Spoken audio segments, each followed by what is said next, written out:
So, Alan, let's start with you. Since we haven't met you yet, could you please introduce yourself and tell us a little bit about your glaucoma journey? Okay. Yep. So I'm Alan Klein, and I'm known as the world's only jollytologist.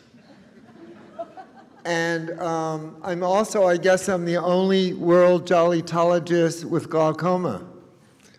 And basically, I made that up many years ago. I wrote The Healing Power of Humor, and I show people how to lighten up not so funny stuff. And so recently I asked AI, what is a jollytologist? And they said, I'm a scientist of joy. And so I always look for joyful things, not necessarily funny, not ha-ha, fall down laughter. So I want to give you one little tip. When you're going around your daily activities, look for funny things in odd places. So I want to show you what I mean. First slide. Do we have the slides ready? Here we go. Was my banana in my cereal this morning. Also, I have a medicine, some of you may take it, Izayu. Look at the carton. Next slide. The funny face in an odd place. And the third was at one of my doctor's office, had an eye machine, the big smiley face. So I've been going to see Dr. Radhakrishna at the Glaucoma, Glaucoma not Center Association. of San Francisco. Yeah, exactly. And I've been seeing her for 8 years, and I realized I probably have had like 96 appointments over those 8 years. And I was wondering, in all that time, how come she has not cured glaucoma? But that's really not her job. Her job is to keep me seeing for the rest of my life. And I just turned 88, and so she's doing a great job, and there are ups and downs, yes? Oh, yeah. Fabulous job. And my job is, because I have a job too in this, it's a teamwork. It's not just her. And my job is to make sure I keep those appointments, make sure I use my eye drops, make sure that I'm doing everything that she's advising me. And so far, knock wood, that has worked. I realize it's an up and down situation. It's like a roller coaster for me, like, okay, my pressure's going up, time to, do something about it. Dr. Rad, which we call her affectionately, Dr. Rad says, well, you need to do this, you need to have this operation, and so the pressure goes down again. And then there's a period of time, a year or two, whatever, and then all of a sudden the pressure goes up again, and we have to do something else. So to me, it's like a roller coaster, and I'm okay with that. So I want to share with you some of the medicines I've taken, the operations over the years, pretty quickly, just to give you, it's a long process. 2021, I had the right eye Ahmed glaucoma valve implant. 2023, I had the same thing in the left eye. 2025, I had a laser, and I love this word. It's probably one of the longest in the English language. Psychophoto congratulations, or congratulations, or what? It's too long. I think you get it. Yeah. Anyhow, I have a long list of medications I take, and I sometimes, Izayu, there's some of them I can't even pronounce here, TYU, who makes up these names? Somebody, but I wish they'd make them a little simpler so we get it and remember them. So one last thing, I have such gratitude for Dr. Rad, for this organization, and for conferences like this. I went to the first one here in San Francisco, and now this one. I learned so much. For instance, I learned that I drink too much green tea. I basically drink like 8 cups a day, and I learned that's too much. It's not healthy. I thought it was real healthy. And so I also learned that it's good to drink red wine. So now I'm switching all my 8 cups of green tea to red wine. Perfect. Perfect. Alan, thank you. Thank you for that. Thank That was you. really good, yes. So all of that sounds very stressful. And so that brings me to my first question. And I can start with Dr. Lin. How does stress impact glaucoma? Well, it's probably on multiple levels. One is from that study I showed you, where a very elegant study where it actually raises your eye pressure. So directly, it's a bad thing, right? It raises it. Before, I've been doing this for like 30 years. That's how long I've been doing glaucoma for. And before, we didn't really know with stress. Patients would come into my office, oh my God, traffic was terrible, I'm really stressed out, my eye pressure's gonna be high. They're thinking like their blood pressure, and I couldn't really tell them whether that was linked to higher eye pressure. Now we have better evidence. 4 points of pressure. That's pretty substantial. This is not 1 point, this is 4 points. That's the difference between whether you're gonna go to surgery or not, right? The other aspects are that all those factors that are bad for you, like cortisol, which is your own stress hormone, goes down with meditation and calming your stress. But if you are more stressed, that goes up. Other factors that we looked at from these meditation studies, for example, BDNF, good factors go up when you're able to control that stress. Bad factors go up, unfortunately, when you are stressed. So we think it's on a neuroprotective level as well, what it affects to, the effects to the blood flow and the oxidative damage to your optic nerve. That's really interesting. Thank you. Dr. Chu, someone would like to know if there's anything to help with driving. That is always the number one question that I get. So I would say the first recommendation we make to our patients is to reach out to certified driving instructors. So there is an organization, it's a national organization, and they are certified to help assess and help train individuals if, not only with vision, but if there's other issues going on, let's say if you lose a limb and you have to figure out how to drive now differently. So that is a great resource. In terms of optical options, sometimes a bioptic telescope can be assessed. So that's where you have the little telescope mounted into your glasses. But there's a number of factors that are involved with that. So it is reaching out to the low vision optometrist, ophthalmologist in your area to kind of learn more. So I hope that answers the question. I want to get to you, Jordan. Dr. Lin really nicely answered the question with regards to how, biologically, how stress can impact somebody with glaucoma. But in your experience, looking at it from more of a mental health standpoint, do you have any opinions on that?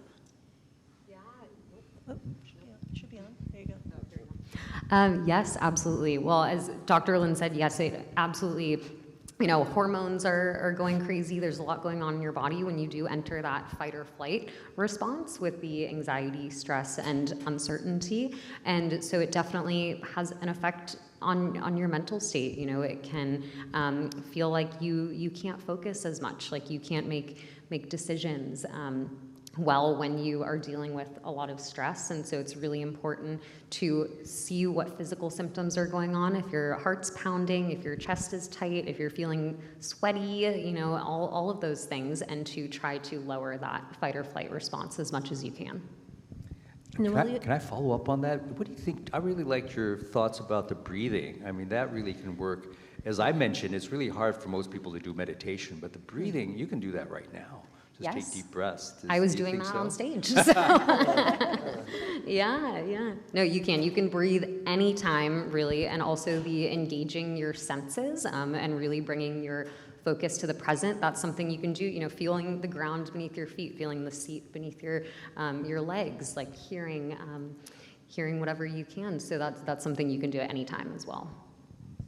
It's fascinating. While you have the microphone, there's a couple questions about support, how a patient can find a support group, and a very thoughtful question saying, how can friends and family provide support for a glaucoma patient? Yes, absolutely. So as I mentioned, the Glaucoma Research Foundation, there's so many wonderful support resources on the website. So looking at those, there's support groups virtually and in person on the website. But also a simple Googling in your area, wherever you are, you can probably find resources.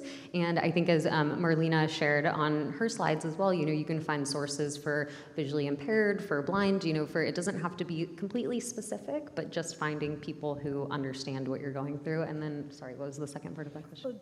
So just about how family and friends can be supportive. Yes, absolutely.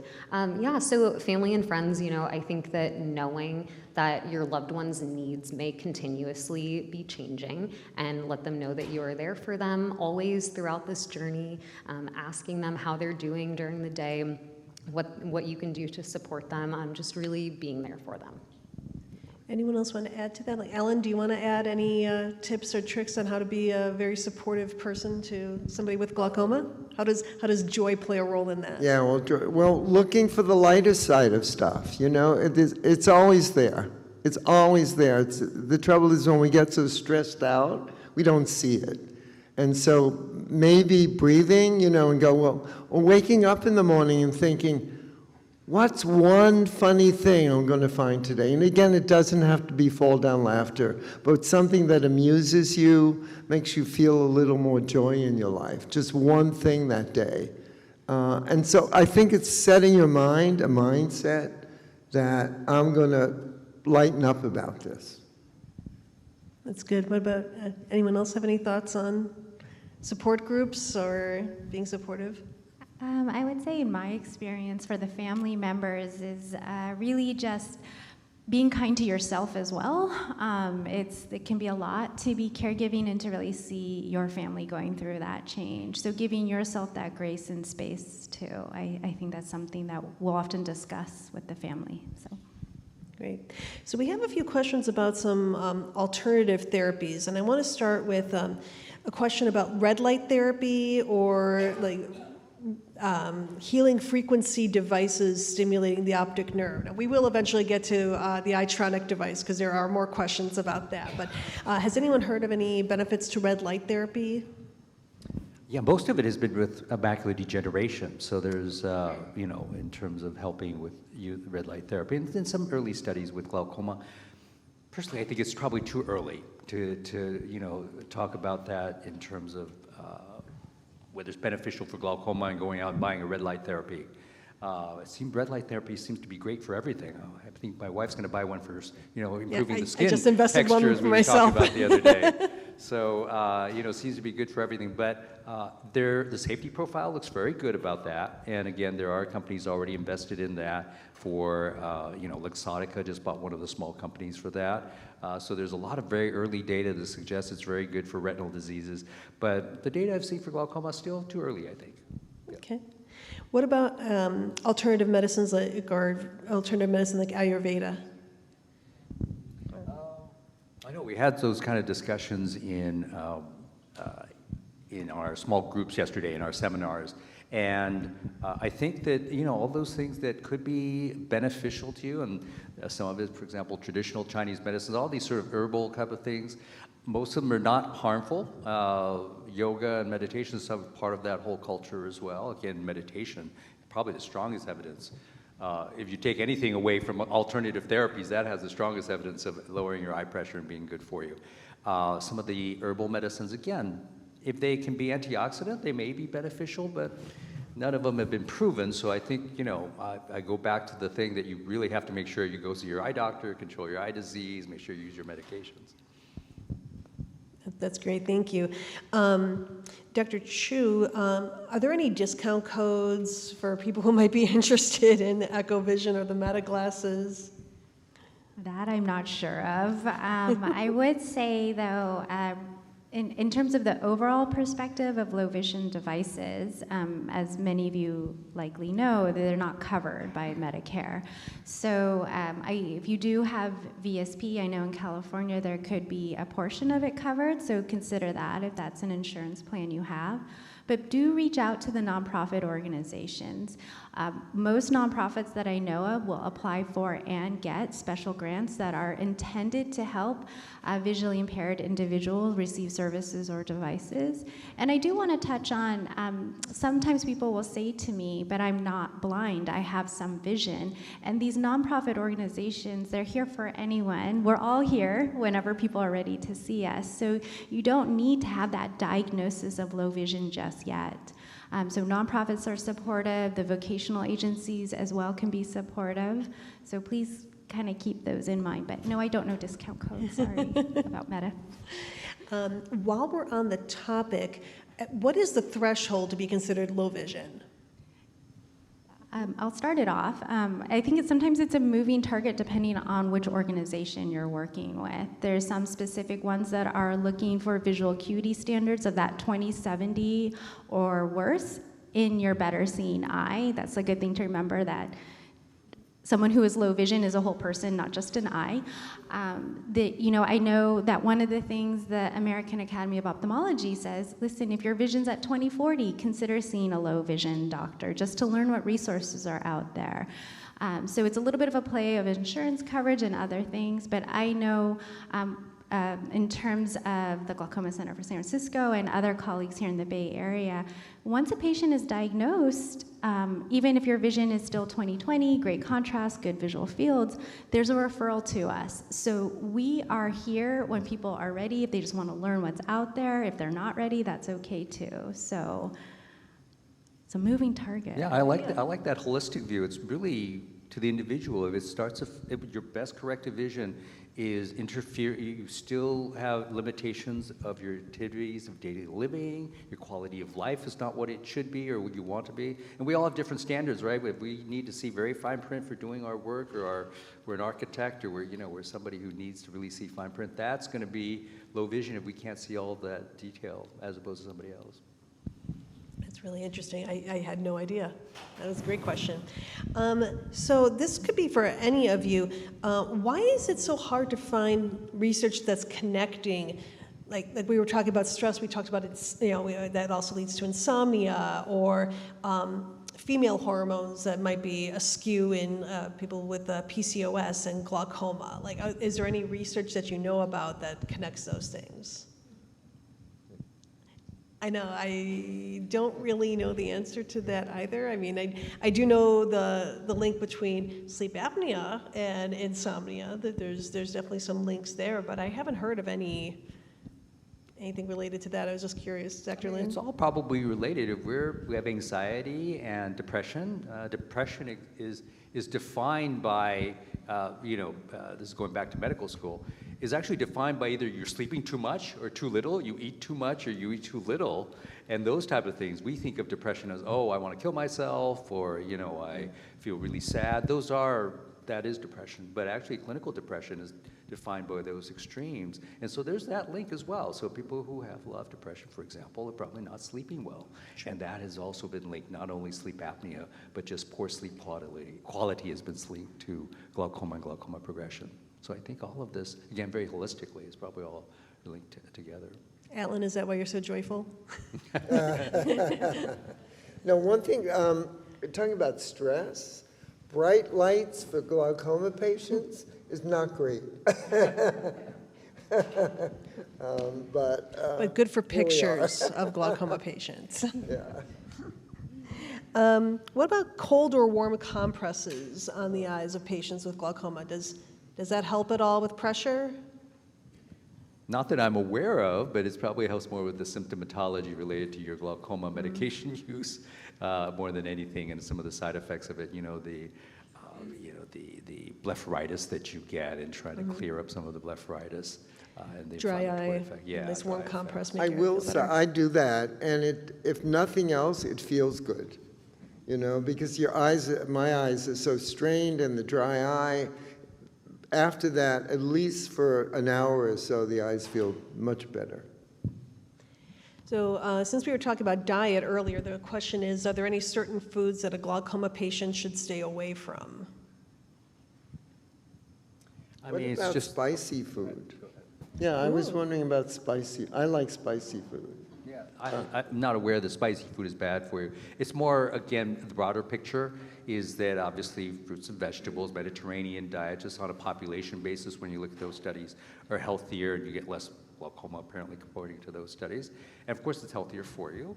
More ultra-processed foods leads to a higher inflammatory index, which is probably bad for your health in general and also seems to be bad for glaucoma. So eat a healthy diet. Yeah, unfortunately, I think broccoli is good for your glaucoma, not bad, so. Okay, what about liver health? Is there any connection between a healthy liver and glaucoma? I know we heard earlier that people used to be hanging their hat on this idea that red wine is good for is good for your IOP, but is there any link between liver health and glaucoma? I don't think that's a prominent factor, but that's, I think in general, this is more broadly, when you look at population-based studies, people who have poor cardiovascular health tend to have more glaucoma, and that makes sense, right? If you have poor perfusion, you have more arteriosclerosis, you're probably going to have less oxygen and blood delivery to your optic nerve, so those people tend to have more glaucoma and worsening of their glaucoma at a faster rate than people who don't. So your general health is certainly linked to it. Interesting.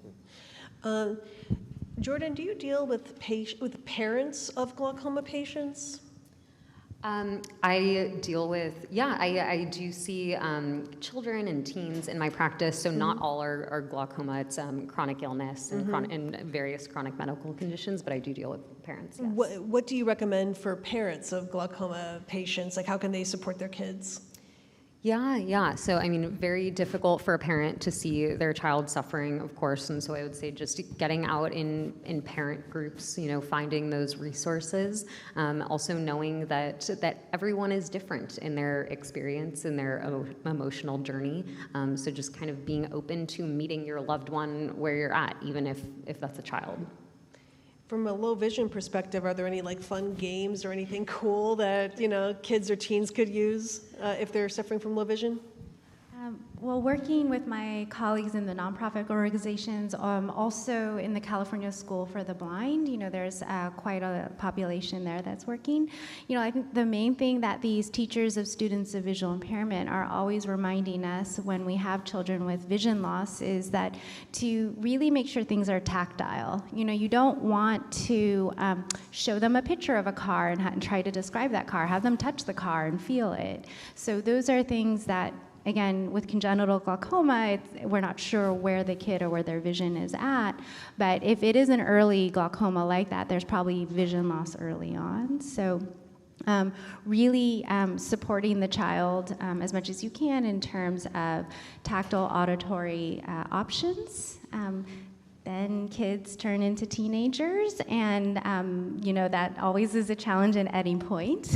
So again, and it's similar to what Jordan said. I'm there to support the parents and meeting them where they're at with their kiddo. And what we've seen is, once we get through these teenage years, the kids come back around and they're open to the seeds that we planted when they were children. Hey, you know what? Yeah, my iPhone is great, but the battery dies. And so we recently did a low vision trip down to San Diego and to see students down there. And it was a 16-year-old kid. And we showed him a little pocket magnifier, and he was really cool. He was really hip. He was a wrestler. He had that kind of curly broccoli hair that the kids are wearing now. And we showed it to him. I was like, oh no, he's too cool. He's not going to like this. And he pulled it out and he went, oh, this is sick. And I just thought it was so cool, and I immediately started showing every 16-year-old. So my terrible study of 4 16-year-olds, 3 of them really like it. So optical and analog is coming back, guys. It is. And to translate, sick is good, right? Apparently, that's the new thing. That's what I interpreted, Okay, actually. just had to check. This is probably for you, Dr. Lin. Why is citicoline so popular in Europe, but it's not used here? What is citicoline? Can you tell us about it? Yeah, it also helps to protect the cells and the cell membranes, and so it's also cell stabilizing. It's probably just a regional thing where they did much of the early research on it, and so that's why it became more popular. As an anecdote, again, this is completely anecdotal, one of my more advanced patients with glaucoma, a young man, an engineer, smart guy, has glaucoma, good pressures, but he's obviously worried about vision loss because it's only a progressive disease. He tried all of them. He did the nicotinamide, he did the blueberries and the acetylcholine individually, though, not all at once. And he felt that the acetylcholine was the only one that he, on a visual level, felt that was beneficial. And when we looked at his visual fields during that time, it did seem to improve a little bit. Again, very anecdotal, and it's probably more regional because that's where the research was done. If you look in Japan, for example, where they have almost all normal tension glaucoma, they will have their own set of research about what they think are neuroprotectants. For example, calcium channel blockers for them for a while were a big area of research. So it's much of it regional. We had a webinar, and it's available on our website. I believe it was with I want to say it was Dr. Shukla, and we were talking about nicotinamide. And one of the points that she made was that it does matter where you get your vitamins and your supplements from. Does anyone have any input on that? Are there like good reputable sources that you would normally go to, or does it matter? I was in the nutrition session yesterday, and one of the presenters talked about, if you look online, they should have studies of like where they get the resources to make it. And if they don't, and so one company I remember she mentioned was Now Pharmaceuticals. But it does matter, yeah, exactly. Okay, thank you. Let's see, okay, how about Dr. Lin, is jogging for 30 minutes on a treadmill good or not good? Overall, good. For a glaucoma patient, I should say. Does it feel good? Maybe for some people, yes, but, Well, but for again, glaucoma. looking at the studies, aerobic exercise lowers your eye pressure. Be careful, don't trip and fall and hit your head.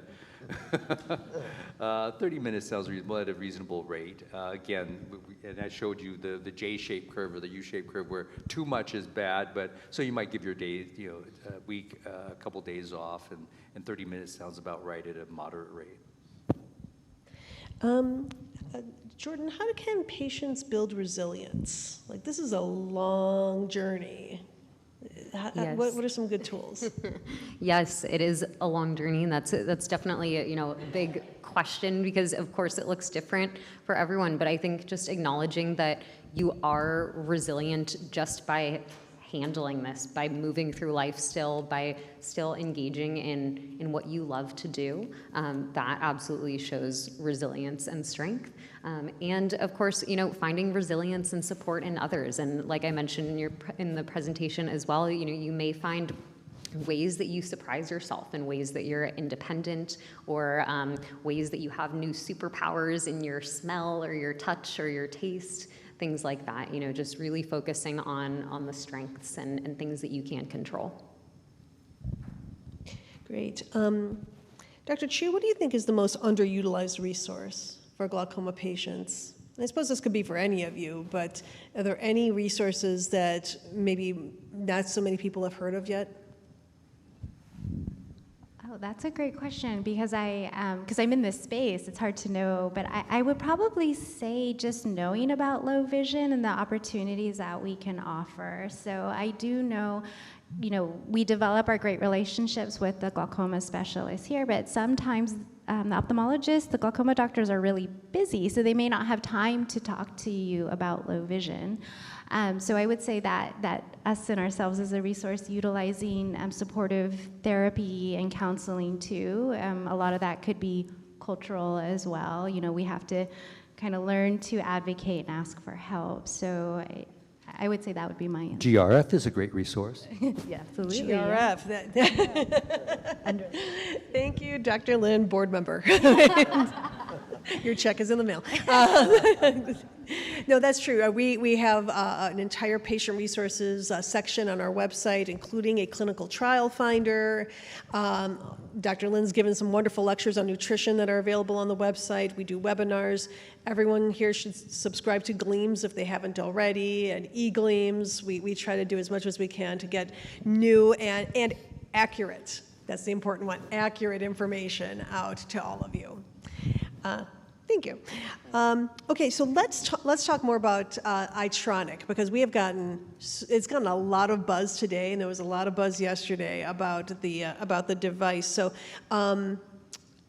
Are those clinical trials, where for the patients that are here that don't live in San Francisco, where could they go? Where are some other trial sites in the country? Do you know? We are. Stanford is more locally, and then they're expanding, of course. You know, whenever you do clinical trials, you get multiple sites across the country, and you want to get a certain number of targeted patients. I think the target's 200 or 300 patients to show safety and some signal so that the FDA can say, you know, this is something safe, and we might be on our way to approving it. It hopefully, thankfully, does not probably require a 1,000-person study, for a whole new class of medicines or a whole new class of device. Safety profile is very good because there's nothing invasive, there's nothing, no cutting, nothing dangerous. The reason you may have difficulty actually being in the trial is that it's very specifically being targeted for people with normal tension glaucoma. It doesn't mean it'll only work for people with normal tension, but that seems to be the group that seems to respond the best, because maybe that group of people who have glaucoma, it's more about their optic nerve and their susceptibility of their optic nerve rather than the high pressures causing damage to their optic nerve, which is a secondary process, which you might still be able to protect with this. But again, if it's primarily the optic nerve, is this something that we can enhance the growth factors there and the protection of the cells there? And so there's very strict criteria about getting in. And I don't have all the details about it. You have to have a certain amount of visual field loss, one eye, the worst eye has to be a certain range of visual field loss. But yes, locally, our group in Stanford are the ones. Okay, great. So it is summertime, and a lot of people have trips planned. So let's talk about vacationing with glaucoma. So let's first talk about traveling with meds. Are there or medications? Are there any considerations that a glaucoma patient should have? Maybe Alan, you can kick us off. When you travel, how do you travel with your drops? Yeah, well, I hadn't taken a plane in over a year, and I took one 2 weeks ago, and there was no problem with the drops, although I had to put it in the liquid, so I had to have a certain amount. So if I was like on a 2-month trip, I don't know how that would work, but it was only 4 days. But the thing for me was, it was at my age, and I guess with the glaucoma and the limited sight, the airport. It was just so many people rushing and just like almost overwhelming.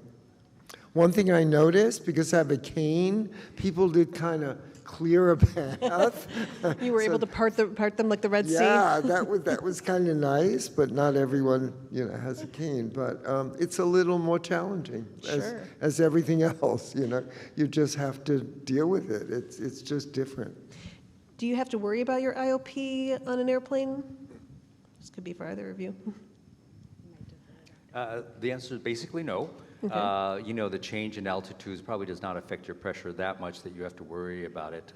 Obviously, if you're going to go climb Mount Kilimanjaro, it's not so much the IOP, but it's probably more so about the oxygenation. There's such a big and abrupt change when people go up to very strong, heights suddenly, that the air is thinner up there. You're not going to get as much oxygen delivery to the optic nerve, so that's more of a concern than the pressure changing. Pressure change is usually related to people who have retinal surgery and have a gas bubble injected in their eye. I see. They'll go on a plane for a couple weeks, or depending on what type of gas they inject. I see. What about people like me who love scuba diving? Oh, that's the other end of the earth, right? Or the other end. We of went up, now our we're going depths. down. That increases your eye pressure, right? It's higher, it's lower sort of atmospheric pressure up there, but it's higher down there. So generally, it's not recommended. There have been studies about this, and there have been some, and so obviously, if you have very severe glaucoma, very progressive glaucoma, you don't want to go to very great depths for very long periods of time, increasing your eye pressure. Sure.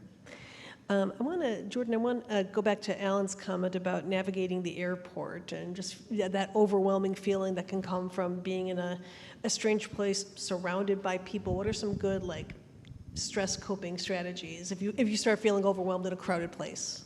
Yeah, absolutely. Well, I would say first, don't be too hard on yourself. I mean, especially if this is a new experience, your first time navigating, with glaucoma or being on a plane for the first time, it's a hard experience. It's really difficult to navigate. So don't be too hard on yourself. And it is absolutely okay to always breathe, of course. You can breathe wherever you are. But also if you need to step away from the TSA line for a little and take a sip of water before you have to dump it out, or if you need to, have something to engage your senses with you. Or I would say as well, I talk to a lot of my clients about this who have plane anxiety, but plan for what you're going to do on the plane. Like, okay, I'm going to do some meditation first, and then I'm going to watch a movie, and then I'm going to breathe again, and then do more meditation, and take a break and go to the bathroom. You know, you can plan it out if you do get anxiety or stress over that. Okay, great. So we have a question about blood pressure medications and eye pressure. So I have heard that if you have glaucoma, maybe you want to take your blood pressure lowering medication earlier in the day because of the relationship between IOP and blood pressure. But Dr. Lin, what would you say about that? I have a whole separate talk on the relationship of blood pressure and glaucoma. And to give you a little bit of a quick, broad overview, low blood pressure is bad. You would think, well, high blood pressure is bad, right? We want to control our blood pressure and not have it too high. There's no real correlation between, or strong correlation between high blood pressure and high eye pressure. They're pressures, but they're not necessarily correlated. But the low blood pressure is bad for you because it means you have lower perfusion. And when I'm talking about clinically low blood pressure, like 90/60, rather than 120/80. And that has, hundreds of papers have been correlated with that and progression of glaucoma, developing glaucoma. So it's a bad thing. So in fact, some people who have chronically or clinically low blood pressure, some of us glaucoma specialists have been advocating take more salt in, which seems to be against the traditional recommendations. But if you have too low a blood pressure, which are typically more thinner, younger women tend to have lower blood pressure, for example. I'm the other spectrum of being an old man, and I have to struggle with borderline high blood pressure. But back to your question about taking blood pressure medications. So some studies have studied that where, in a way, blood pressure medications that have lowered your blood pressure very low have been associated with glaucoma progression. We would like to, as glaucoma specialists, have your blood pressure not bottom out at night. So that's what you're referring to, preferring to take it during the day, like in the morning, because most of these are once a day, calcium channel blocker and ACE inhibitor.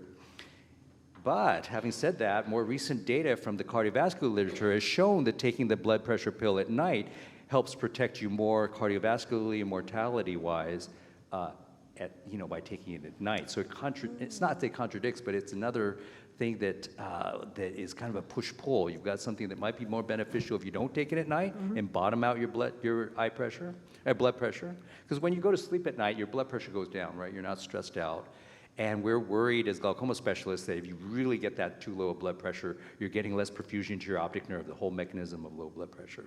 However, as I said, they have evidence that taking it at night is actually better for your body in the long term. Interesting. Is there any research on fasting? Like intermittent fasting is kind of a big thing, or at least when I used to do it 5 years ago, it was a big thing.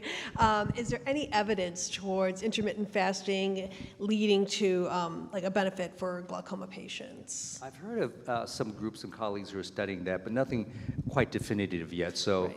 I wouldn't start necessarily doing intermittent fasting. I think if you're going to change your diet, do that healthy Mediterranean diet. Oh, there you go. All right. And there was a question about the swimming in a pool. So we talked about scuba diving and we talked about cardio exercise. Like, would goggles do anything to your eye pressure if you're swimming in a pool and you wear goggles?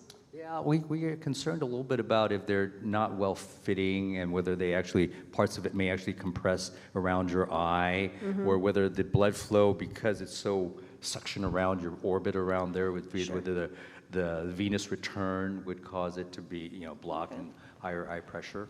But obviously, if most people don't swim all that long, I think it's a minor effect overall. Okay, great. Last thing I want to say before we get to the raffle is, again, glaucoma.org, our website, has a lot of really wonderful resources, including the patient resources website, and we do talk about a lot of these different components of diet, exercise, meditation, new medications. I did mention Gleams earlier. That's our newsletter that comes out. It comes into your mailbox a few times a year, and you can subscribe for that. And also, we do have a newsletter that comes to your email box. We call it eGleams, and that's a monthly feature that we do. And so I recommend that everything new that we publish on our website usually comes out in one of those two resources, so I highly recommend that everyone go to glaucoma.org and subscribe. So thank you very much to our panelists. This was fantastic. Really appreciate it.